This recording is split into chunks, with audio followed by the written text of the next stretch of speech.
गंगा जी में स्नान करके, गोदावरी जी में स्नान करके जैसे ही बाहर आते थे तो जिस मार्ग से अपने घर जाते थे उस मार्ग में एक यवन रहता था। और वो यवन क्या करता था, आते जाने वाले जितने भी वैष्णव होते थे उनको परेशान करता था। कभी उनके ऊपर कुछ छिड़क देता था, कभी कुल्ला करता था, कभी कुछ इस प्रकार की भावना उसकी। एकनाथ जी महाराज गंगा जी से स्नान करके निकलते और वो उन्हीं की तरफ ही अपने मुख से उगल देता कुछ। एकनाथ जी महाराज फिर से गंगा जी में स्नान करते, प्रसिद्ध कथा है, बार बार उगलता, बार बार वो स्नान करते। कोई कहता कि आपको क्रोध नहीं आता? एकनाथ जी महाराज कहते, बोले अरे मैं तो महा आलसी हूं, मैं तो महा दुर्बल प्राणी हूं, संसार के भोगों में पड़ा हुआ हूं। कम से कम इस यवन के कुल्ला की वजह से ही सही 5-6 बार, 10 बार, 12 बार कम से कम गंगा जी में स्नान तो कर लेता हूं मैं। अच्छा है, ये आदमी अच्छा है, इसकी वजह से ही सही मेरा आलस्य तो टूट जाता है कम से कम। ऐसी विवेक युक्त बुद्धि, इसको ज्ञान कहते हैं। हमारे ऊपर कोई करके दिखा दे, फिर देखना हमारी हालत क्या हो। अरे कहां तक कहें, गंगा जी से निकल करके आए, कुल्ला तो बहुत दूर की बात है, उसको तो जीवित नहीं छोड़े, हम पे कोई ऐसा कर दे तो। सामान्य सी कोई हरकत भी यदि कर दे तो हम लोगों का क्रोध किस स्थिति में चला जाता है, और फिर हम अपने आप को ज्ञानी कहते हैं।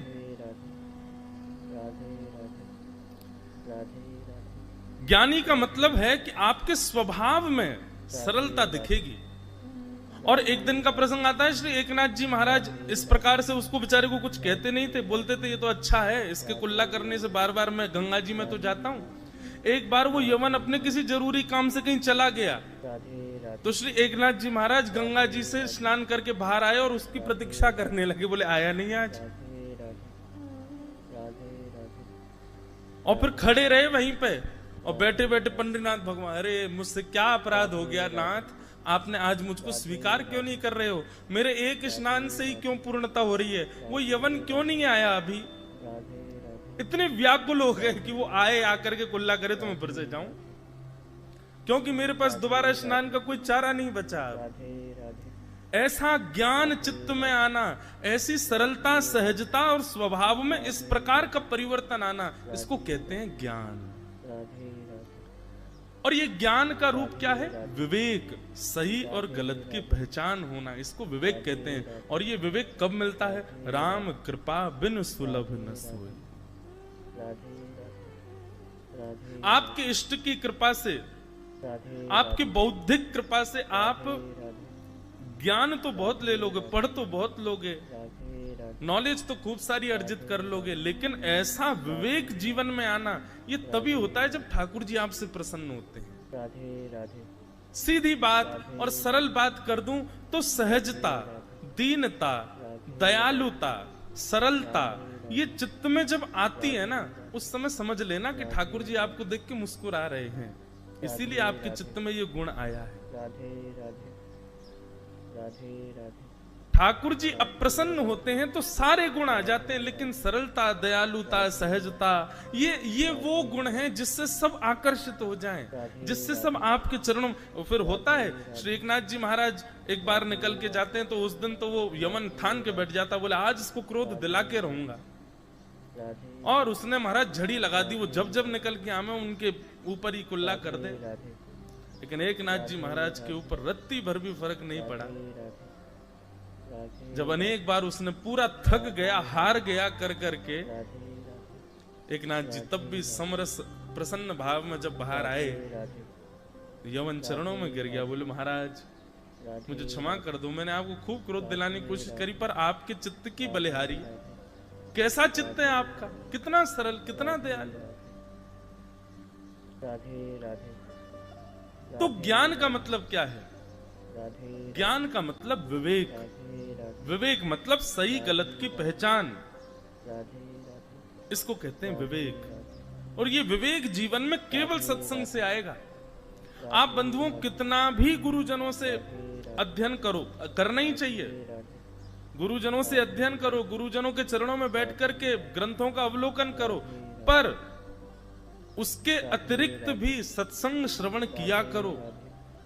क्योंकि जब सत्संग होता है ना, तो सत्संग के जो भाव होते हैं, एक प्रकार से ये समझ लो, गुरुदेव से जब आप पढ़ते हो वो है जल स्नान। और सत्संग क्या है? बोले सत्संग है साबुन लगाना।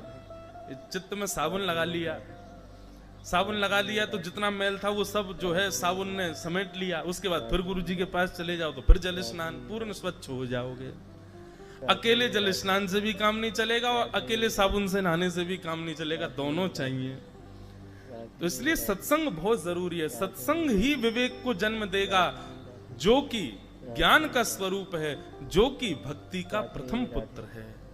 जब विवेक जीवन में आएगा तभी भक्ति प्रसन्न होगी, नहीं तो भक्ति आपकी निराश ही रहेगी। तो भक्ति के प्रथम पुत्र का नाम ज्ञान। ज्ञान का मतलब विवेक। और विवेक कैसे आता है? सत्संग से। और सत्संग कैसे मिलता है? राम कृपा से। भक्ति को कमाना सरल है, भक्ति को प्रसन्न करने वाले उसके दो पुत्रों को चित्त में लाना थोड़ा कठिन है, लेकिन यदि कर लो तो भक्ति प्रसन्न हो जाए। तो भक्ति के प्रथम पुत्र का नाम ज्ञान, भक्ति के दूसरे पुत्र का नाम है वैराग्य। वैराग्य, वैराग्य का मतलब क्या होता है? बिना राग के जो है, राग मतलब आपने मुझे माला पहनाई तो मैं आपकी चार प्रशंसा करने लग गया, और किसी ने मुझे चार गाली दे दी तो उसकी मैं निंदा करने लग गया। ये माला पहनाने के वाले के प्रति जो मेरा प्रेम हो गया, उसके सत्कार से मैं प्रसन्न हो गया, यही राग है। और किसी के दुर्व्यवहार से मैं उससे दुखी हो गया, यही द्वेष है। राग और द्वेष ये दो होते हैं हमारे चित्त में। तो जो राग रहित है उसी को वैराग्य कहते हैं। जो राग रहित है मतलब माला पहनाने वाले से भी कोई फर्क नहीं है, उसके प्रति भी सम है, और कोई चार बात बुरी कर दे तो उसके प्रति भी सम है। एक वैराग्य का अर्थ तो यह है, मतलब किसी के आपके प्रति होने वाले प्रिय भाव से आप आसक्त ना हो, सम रहो। वैराग्य का एक रूप तो यह है। वैराग्य का दूसरा रूप क्या है? वैराग्य का दूसरा रूप है बहु व्यंजन प्राप्त हो जाए, बहु सामग्री प्राप्त हो जाए, बहु भोग की वस्तु मिल जाए, पर उसके बाद भी आपका चित्त सम रहे, आपका चित्त आपके वश में रहे, उसको कहते हैं वैराग्य। सीधी बात कहें तो वैराग्य का मतलब वस्तु का त्याग नहीं। मैं कथा में कहा करता हूं, वस्तु का त्याग वैराग्य नहीं है, वस्तु के प्रति जो आसक्ति है उसका त्याग वैराग्य है। कई लोग वस्तु का त्याग तो कर देते हैं पर उसके प्रति आसक्ति का त्याग नहीं कर पाते। जैसे अब मौन रहना एक प्रकार से अपने वचनों का त्याग।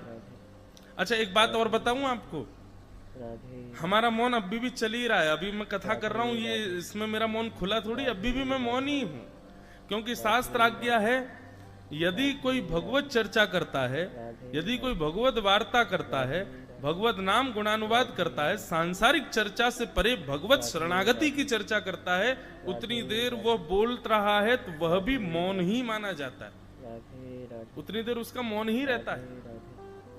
तो वैराग्य पर चर्चा हो रही थी, तो नियम मिला कि मौन रहना है, सूर्यास्त तक मौन रहना है। अब मौन आप वस्तु से तो हो गए, लेकिन मन में क्या हो रहा है? थोड़ा तो कुछ कह दें, थोड़ा तो कुछ निकल। अब एक महाराज जी घटना है हमारे वृंदावन की। वृंदावन में एक स्थान है सुदामा कुटीर, वहां लगभग सब संत वृंदावन के अगर आपको दर्शन करने हो सुदामा कुटी में आपको एक साथ मिल जाएंगे। तो सुदामा कुटी में एक महाराज जी ने मौन व्रत धारण किया। और क्यों धारण किया? उन्होंने महाभारत की कथा सुनी थी। तो महाभारत के अनुशासन पर्व में भीष्म पितामह कहते हैं कि यदि कोई व्यक्ति 12 वर्ष तक एक नियम का पालन करे तो वो नियम सिद्ध हो जाता है। फिर उस नियम में इतनी सिद्धि आ जाती है कि वो व्यक्ति किसी से कुछ कह देगा तो वो हो ही जाएगा, चाहे वो कोई भी नियम हो, लेकिन होना सद नियम चाहिए। 12 वर्ष बेना का पालन यदि कोई व्यक्ति कर ले एक नियम का, उसमें बड़ी ताकत आ जाती है महाराज। तो सुदामा कुटी में वृंदावन के एक महाराज जी ने नियम ले लिया कि हम मौन रहेंगे। अब महाराज जी वृंदावन तो क्या है, आनंद की भूमि है, वहां तो सब आनंद करते हैं, ऊधम मचाते हैं। तो बाबा ने मौन का धारण किया नियम कि हम मौन रहेंगे, और उनके संग जो संत रहते थे बोले हम इनका तोड़वाएंगे, हम ऐसा कुछ करेंगे कि इनका मौन टूटे। वृंदावन तो ऐसा ही है भैया, वहां तो नियम तोड़वाए जामे, वहां नियम हो। यही नियम महाराज जी ने मेरा रख दिया होता स्पर्श का और मौन का, और कहीं में वृंदावन में होता अब तक 10 बार टूट गया होता, क्योंकि वृंदावन तो ऐसा ही है भैया, तो वहां तो नियम सब तोड़वा देते हैं, ब्रजवासी कोई नियम ना करने।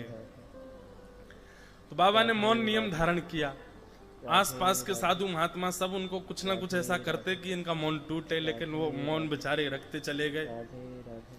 2, 4, 5 साल तो महाराज जी निकल गए, बढ़िया उन्होंने मौन खूब धर लिया। अब उनको अपने ऊपर ये हो गया। अच्छा एक और बात, ऐसे कोई भी नियम धारण करो बंधुओं, उसका अहम कभी मत करना कि हमने ये कर लिया। जैसे ये तो एक अलग बात है, जैसे लोग एकादशी व्रत भी करते हैं तो उसका भी उनको अहंकार आ जाता है कि हम तो एकादशी व्रत करते हैं, हमसे कोई एकादशी नहीं छूटती, कभी नहीं। मैं फिर कह रहा हूं, जिसकी प्रेरणा या जिसकी कृपा से आपने ये नियम धारण किए ना, उसका बल आपसे करवा रहा है। जिस दिन आपने अहंकार किया उसी दिन वो बल शून्य हो जाएगा और फिर आपका नियम टूटेगा, निश्चित टूटेगा। इसलिए नियम में कभी अभिमान नहीं करना। तो महाराज जी को थोड़ा लगने लगा 4 साल हो गए, हमारा तो कोई मौन तोड़वा ही नहीं पाया, अब तो ये टूटेगा ही, अब तो ये हमारा स्वभाव बन गया मौन रहना। ठीक है। अब वो बाबा बेचारे सुदामा कुटी में भंडारा होते रहते हैं, भंडारे में गए, भंडारे में जाके बैठे, प्रसाद पा रहे, तो उनको गुलाब जामुन बहुत पसंद था। आसपास के साधुओं ने गुलाब जामुन परोसने वाले महाराज जी से कह दिया, बोले सुनो सबको देना, इनको मत देना, और ये कितना भी मांगे फिर भी मत देना। बोल तो सकते नहीं है, इशारा करेंगे, तुम इनको देना नहीं। तो सबको गुलाब जामुन देते हुए जाएं, जैसे ही उन बाबा के पास जाएं तो बाबा कहें अच्छा बाबा नहीं चाहिए, ठीक है, आगे निकल गए। अब बाबा उसको देखे, बोले मैं मांग रहा हूं, ये दे नहीं रहा है, और वो परोसने वाला पीछे मुड़ के भी ना देखे कि कहीं नजर से नजर मिल गई तो पता चल जाएगा कि भाई ये तो जानबूझ के कर रहा है मेरे साथ।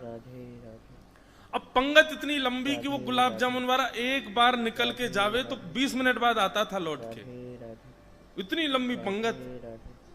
अब महाराज जी को ना पूड़ी सुहा रही है, ना सब्जी सुहा रही है, ना रायता सुहा रहा है, गुलाब जामुन वाले को देख रहे लौट के कब आएगा ये, और घूम घाम के फिर से लौट के जैसे गुलाब जामुन प्रसाद, गुलाब जामुन प्रसाद, गुलाब जामुन प्रसाद। जैसे ही आया बाबा के पास, गुलाब जामुन, अच्छा बाबा नहीं चाहिए, ठीक है, फिर आगे निकल गए। अब फिर 20 मिनट की प्रतीक्षा, फिर चले गए। बाबा ने अब के तो अपनी कस ली कमर, बोले अब क्या तू बताऊंगा। अब की बार आया तो बाबा पहले ही आंख खोल करके बैठे थे। अच्छा 4 पूड़ी खा ली, अब जगह नहीं है पेट में, ठीक है बाबा। आगे जैसे निकले 3-4 बार उसने ऐसा किया, बाबा खड़े हो गए, बोले इधर दे रहा है उधर दे रहा है, बीच में क्यों नहीं देता है, 1 घंटा से मांग रहा हूं। टूट गया। मतलब वैराग्य का मतलब वस्तु का त्याग नहीं, वस्तु के प्रति जो आपकी आसक्ति है उसका त्याग, वो वैराग्य, वो वैराग्य है। वस्तु तो कोई भी छोड़ देता है, वस्तु तो कोई भी त्याग कर सकता है, लेकिन वस्तु का त्याग करने पर उस वस्तु का कभी चिंतन चित नहीं पाते थे, उसके अतिरिक्त नहीं। हम लोग जिस क्षेत्र में बैठे हैं, ये श्री क्षेत्र, प्रसाद पाओ, क्या अद्भुत दत्त, ऐसे दत्त भगवान को हम प्रणाम। बंधुओं दत्तात्रेय भगवान, अच्छा इनका प्रादुर्भाव तो आप सबको पता ही होगा कि कौन है श्री दत्तात्रेय जी। श्री दत्तात्रेय भगवान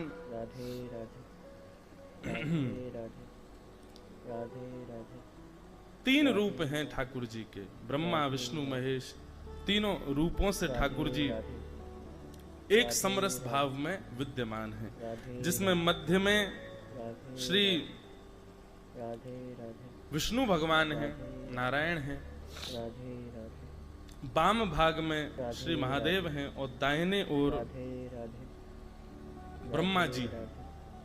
तीनों रूपों में श्री दत्तात्रेय भगवान पधारे हैं। तो इस प्रकार ठाकुर जी का अवतरण हुआ। वचन देकर गए थे अनसुईया मैया को कि 3 रूपों में ठाकुर जी ब्रह्मा विष्णु महेश 3 रूपों में आए थे। आए तो थे अनसुईया मैया के पातिव्रत की परीक्षा लेने, पर अनसुईया मैया ने तीनों को ही छोटे बालक के रूप में परिवर्तित कर दिया। छोटे बालक जब बन गए और जब पुनश्च लौट करके देवलोक को गए तो माँ को वचन दे करके गए कि मैया हम आपके यहाँ पुत्र बन करके आएंगे। और तभी भगवान श्री दत्तात्रेय जी, श्री दुर्वासा जी और सोम यानी कि चंद्र, 3 रूपों में ठाकुर जी पुनश्च प्रकट हुए। उन्हीं में से एक श्री दत्तात्रेय भगवान है, जो ठाकुर जी के ही अवतार स्वरूप माने गए। और भी कई कथाएं आती भागवत में। राधे राधे। और आप विद्वान हो जाओगे पर आप ज्ञानी नहीं होगे। बहुत ध्यान से सुनिएगा। ज्ञान विवेक युक्त होता है,